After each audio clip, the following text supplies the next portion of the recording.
গত কয়েকদিনের তুলনায় আজকে আমার খামারের অবস্থা একটু ভালো। আজকে যে বাচ্চাগুলো আলাদা করে থুয়েছিলাম হাটে বিক্রি করার জন্য, সেই বাচ্চাগুলো থেকে মোটামুটি আজকে সবই বিক্রি করে দিব। কারণ হচ্ছে গত কয়েকদিন আগে আপনাদের দেখাইছিলাম যে এরা মোটামুটি অসুস্থ, ভাইরাসে এদেরকে অ্যাটাক দিয়েছিল। কিন্তু কিছু চিকিৎসার ফলে এদের অবস্থার অনেকটা উন্নতি ঘটেছে, মোটামুটি সব সুস্থ হয়ে গেছে। এখানে মাত্র একটা বাচ্চা একটু অসুস্থ আছে, এই বাদবাকি সব বাচ্চা মোটামুটি সুস্থ হয়েছে। তো কিভাবে আসলে সুস্থ হলো সে সম্পর্কে আগামীকাল একটা ভিডিও দিব ইনশাল্লাহ, সেখানে আপনারা দেখতে পারবেন। কারণ আজকে আরও একটা বিষয় এক্সপেরিমেন্টে রয়েছে।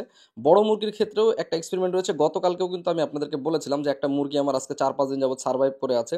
বাকি কিছু মুরগি আজকে 5-7 দিন যাবত খুব ভালো আছে আর কি। তো সেই মুরগিগুলাকে কিভাবে করলাম আসলে জিনিসটা জানা দরকার, কারণ সারা বাংলাদেশ ব্যাপী এই রোগটা আর কি, এই অজানা একটা ভাইরাস আর কি, খুবই মহামারী আকারে অ্যাটাক দিয়েছে মুরগির খামারে। এই রোগটা হলে আর কোনো উপায় থাকতেছে না, কোনো অ্যান্টিবায়োটিক কোনো ওষুধে কাজ করতেছে না, কোনো ভ্যাকসিনে কোনো কাজ নাই আর কি। সবকিছু মিলাই আর কি একেবারে অসহায় অবস্থা একজন খামারি।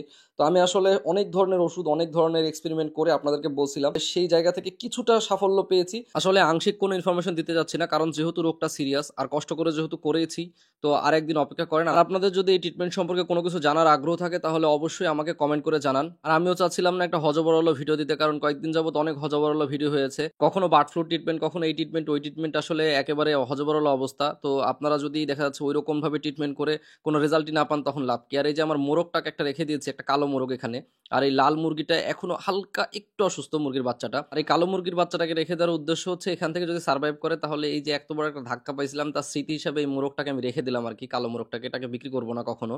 আর আমার অন্যান্য যে বাচ্চাগুলো আছে সেগুলো মোটামুটি, যেগুলো অসুস্থ ছিল সেগুলো সব রিকভারি করে গেছে। কিছু মারা গেছে, একেবারে যে মারা যায়নি তা না, আজকেও কয়েকটা মারা গেছে। তো চিন্তা ভাবনা করলাম যে আসলে এগুলোকে রেখে দিয়ে লাভ নেই, কারণ আজ হোক কাল হোক এদেরকে তো বিক্রি করতে হবে। আর খামারে যত মুরগির সংখ্যা থাকবে তত আসলে রিস্কটা বাড়বে। তো এর জন্য আজকে বিক্রি করে দিচ্ছি। আর কয়েকটা বড় মুরগি বিক্রি করব, কারণ হচ্ছে বড় মুরগির মধ্যে কয়েকটা এমনিতে একটু রিজেক্টেড ছিল, তার ভিতরে আবার অসুস্থ।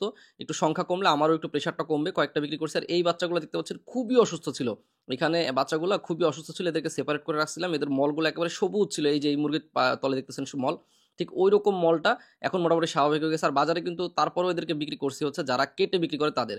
আর আমার এই যে এই মুরগিগুলো দেখতে পাচ্ছেন, এইগুলোর অবস্থা একটু উন্নতি ঘটেছে, এদের মলগুলো এখন ঠিক হয়েছে। আর এই যে এইটা যে কালো মুরগিটা, এটাই হচ্ছে আমার মেইন এক্সপেরিমেন্টের রেজাল্ট আর কি, যেটা প্রথম থেকে অসুস্থ সুস্থ হয়েছে।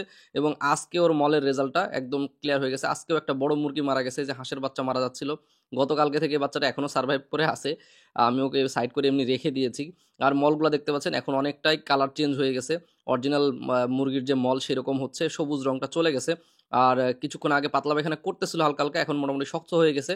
তো আসলে কি ট্রিটমেন্ট দিলাম এখন বলতেছি না, কারণ কালকে আমি একেবারে পূর্ণাঙ্গ সুন্দরভাবে দেওয়ার চেষ্টা করবো। আর কালকের ভিডিওটা একটু বড় হবে, তারপর আপনারা সবাই একটু দেখবেন আমি আশা করছি। আজকের মতো বিদায় নিচ্ছি। আপনি কোন জেলা থেকে ভিডিওটি দেখছেন অবশ্যই কমেন্ট করে জানাবেন। ধন্যবাদ। আসসালামু আলাইকুম।